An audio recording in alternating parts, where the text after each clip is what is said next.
Hey there, my name is Tolly Bryn. You're watching The Joy of Awareness, and today I wanted to talk about 3 things that I've learned in 2021. Now, I'd like to think that I've learned more than 3 things, but these are the 3 things that are kind of standing out to me now as I reflect upon the year that's passed. So, before I go on, I would like to ask you to remember to like the video if you enjoy it. If you enjoy what I'm talking about here and in my other videos and on my website and all that, just please share it and like it and subscribe and all that good stuff so that more people in the world can get to learn about these truths because they're super important. So yeah, remember to do that. I'm watching you. No, I'm not watching you, but yeah. Number one that I wanted to talk about is gratitude, and it's one of those tropes that you hear bandied about a lot in like spiritual circles and in self-help circles.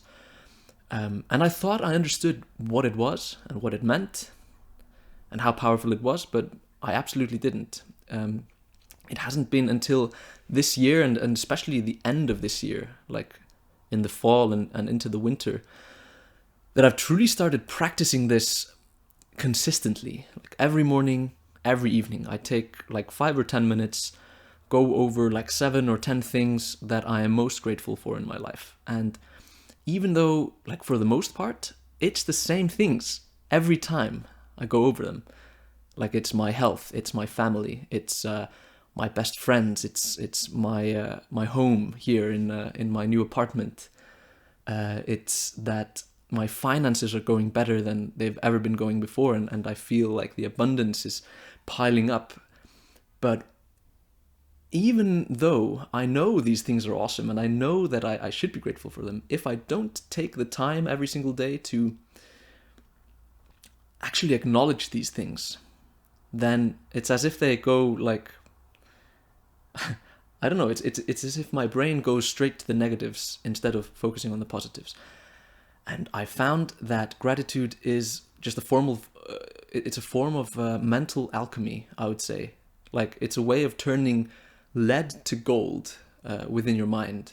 So if you have depression or anxiety or any kind of negative like thought patterns and loops, gratitude is the way to break these things, and that's the first thing I've learned.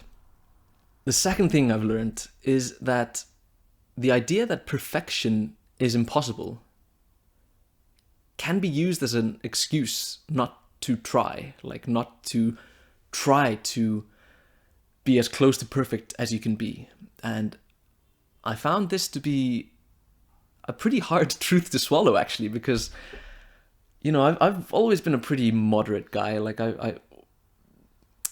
I've allowed myself more vices than I think is healthy for the longest time, in the sort of idea that I can't be perfect anyway, so why even try? I'll just allow myself to eat this sugary stuff, and I'll watch porn over here, and all these negative things, all these highly harmful things, in fact, that I know I'm not alone in this, that we do on a daily basis or a weekly basis, that are just they don't give you actual pleasure. They don't give you actual fulfillment. They don't, push you in the direction that you want to go. And still, we allow ourselves to do it. And again, now in the fall of 2021, I just decided to take a period of time where I would do my absolute best to do things perfectly. I took on a challenge called 75 Hard, which I encourage you to look into. It was pretty interesting. Don't know if I'll live that way for the rest of my life. A few things in there that I'm not sure are. Well, there's one thing in particular that I'm not sure is perfectly healthy. That is drinking a gallon of water a day. I don't think that's necessarily the healthiest thing to do. But apart from that, it's all solid advice and solid good stuff, and it's really scalable. So just check it out if you're interested. But what I learned following that challenge was that I'm not losing anything from actually committing to perfection, even though, because this is a bit tricky territory, because even if perfection is impossible, you will only get closer to it by attempting to be perfect, if you know what I mean.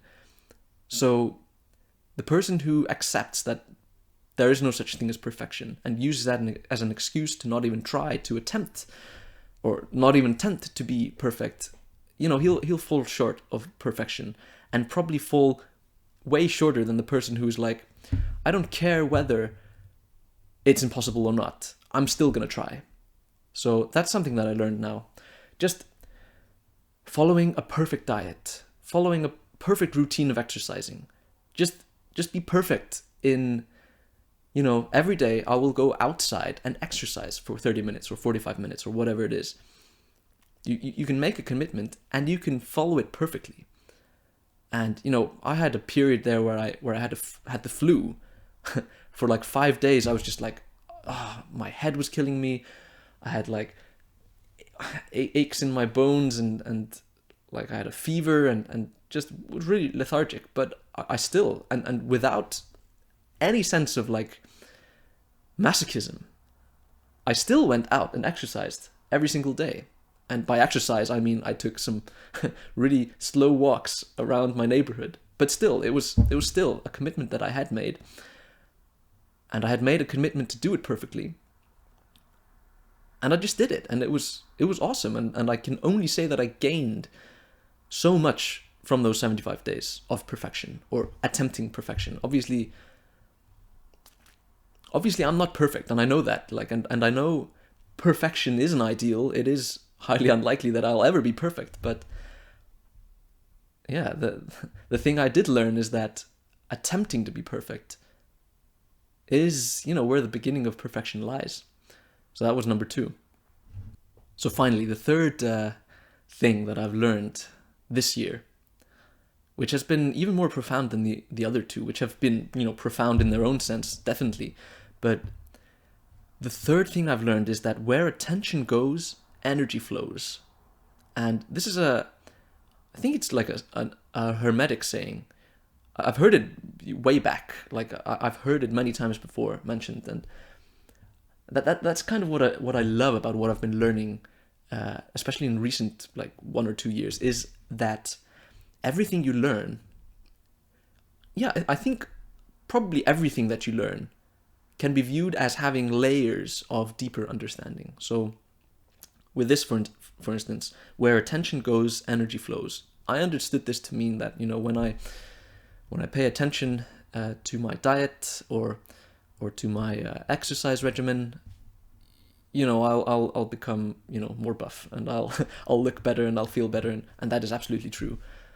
But this goes deeper than that. It is for sure the mental attention that we pay in the moment will reward us, or will push us to achieve it in physical reality. I think that's part of it, but I've put it in a much wider perspective now, much more meta perspective, where I find that larger and larger and more epic areas of my life where I direct my attention. Like, for instance, I made a formula for where I wanted to see myself in life. Like, what is my ideal position in life? Who do I want to be? How do I want my character to be?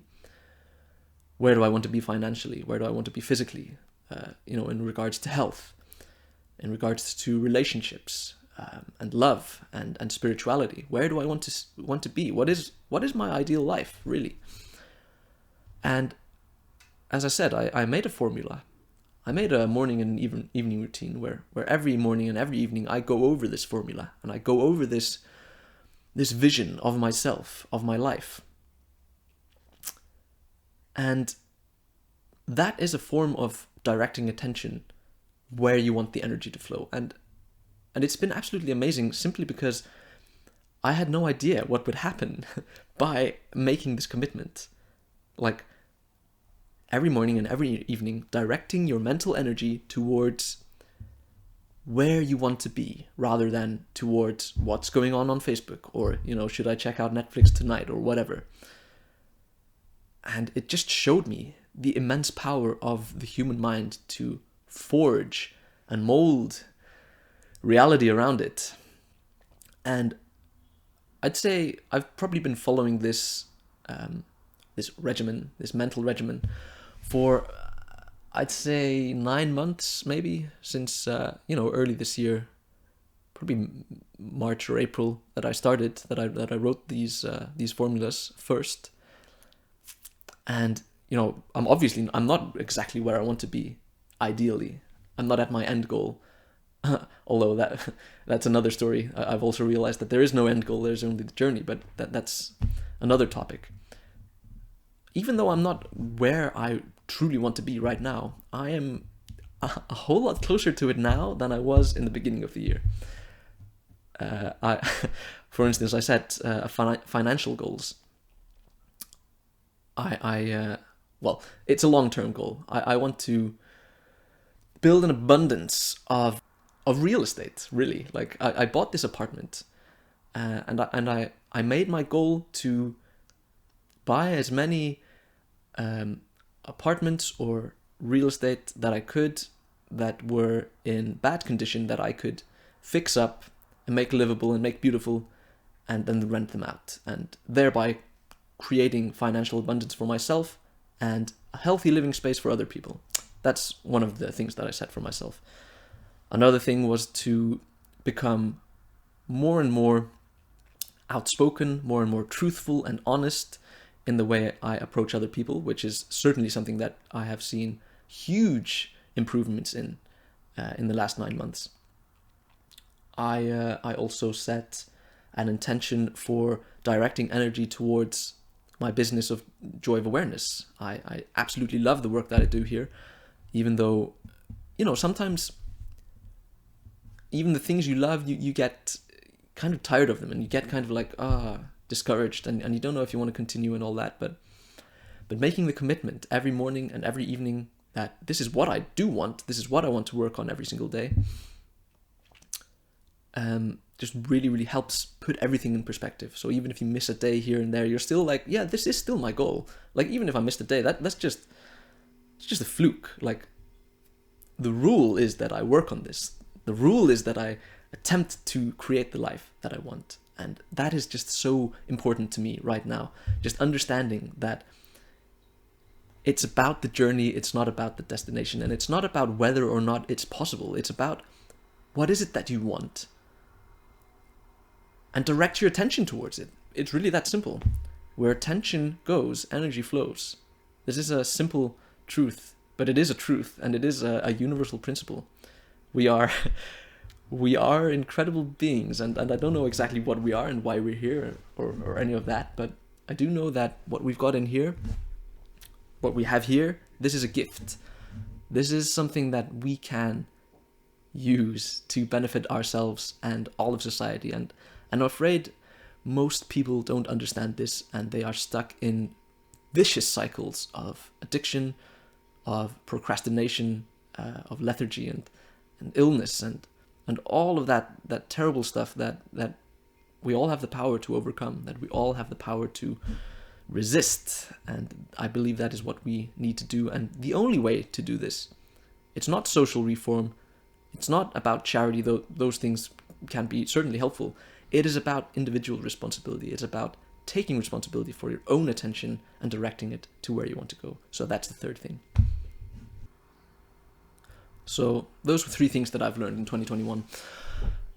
Comments, likes, all that stuff, leave it down below. I love hearing from you guys, and tell me about what you've learned. Like, I'm really interested. And tell me if there's something that I think I've learned that I haven't learned. I'd love to hear that as well. So leave it down below. You can check out my book and my website. I'll leave the links in the bio. And otherwise, I just wish you a really, really good new year. And may we all achieve our dreams in 2022. Peace.